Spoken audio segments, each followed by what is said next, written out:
Quite heavy across South Wales as it moved through earlier on today. Not quite so bad now, working northwards across Wales into the Midlands and towards the southeast of England. And that narrow band of quite patchy rain by the morning, probably sitting across parts of the Midlands.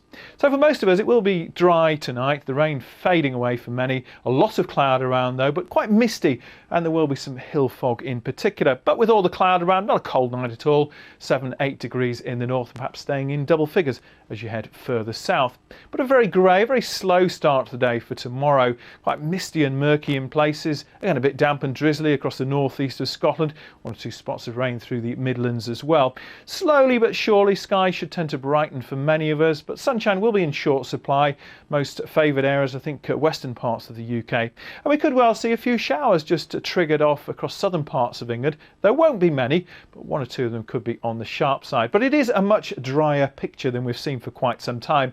And even with a lot of cloud around, we're still looking at temperatures in the north 12 Celsius and perhaps as 14 or 15 across the south. Pretty good for this time of the year, and it's what we've seen over the past couple of days. Now, any breaks in the cloud on Saturday night will lead to some mist and fog forming on Sunday, which this time of the year does take quite a while to clear away.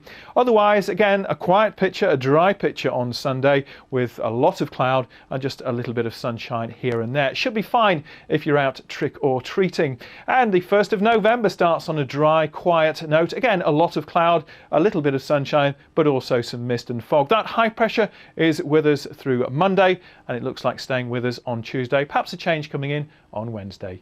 Good night. Carry on, Jonathan. Barbara Windsor reveals all next on BBC One. Saucy. OK, extra 45 minutes, so pace yourselves, Extra 45 minutes? I don't think my knees will make it. OK, Thierry, another 45 minutes coming from here to here. OK, you understand? See, told ya, an extra 45 minutes. OK, but I understand what's going on, but even I don't have that vavavoom, you see? The football's not over until we say so. Catch the highlights of Bolton versus Newcastle and get the last word on the weekend's action. Match of the day 2. New for Sundays, 10:30, BBC 2. Last century, we took one small step.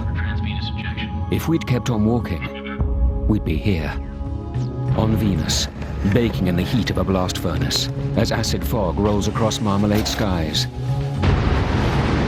We'd glide through a star's corona, then at its gravity, hurl us across space. We'd tear towards Jupiter, 300 times the size of Earth, and there, on a frozen moon, we'd look for life. We'd reach the very limit of our understanding, and then we'd walk further. BBC One takes you 8 billion miles from home. Space Odyssey, Voyage to the Planets. Coming soon to BBC One. It's Children in Need's 25th birthday this year, and Ozzy is going to raise a fortune by not using any swear words for 24 hours. No swear words? You gotta be joking. I'm Ozzy, the Prince of Darkness. They expect me to swear. So that's why we're having a big party for Pudsey instead. Call 0845 607 3333 for packets full of fundraising ideas. Swearing not being one of them.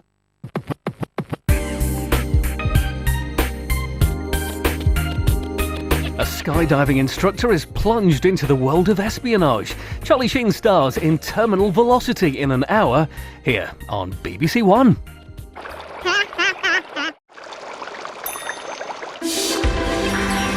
Friday night across the BBC. Whatever you do, don't look down. It's Terminal Velocity next here on BBC One. Nick Cave and the Bad Seeds and the Manic Street Preachers join Jules Holland over on BBC Two next.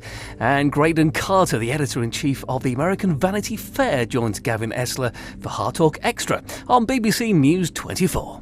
Phil's best break was when the urine test came back negative. That was... They think it's all over. Monday at 10:35 on BBC One. Where are we going? Help me! Some lunatics just kidnapped the UN's chief negotiator. This is far too big for a middle-ranking spook. Spooks, the new series, Monday at 9, BBC One. Since 9/11, we've been fighting a terrifying organized network called Al-Qaeda, with sleeper cells around the world. But how much of this is really true? A coherent, structured terrorist network with an organized capability simply does not exist. And how much of it is a fantasy that allows those with the darkest visions to become the most powerful? The Power of Nightmares concludes this Wednesday at 9 on BBC Two.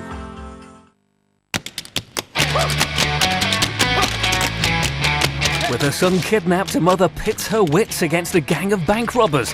Dead Ahead is at 1:10. Now BBC One takes the plunge with some strong language, violent and sexual scenes.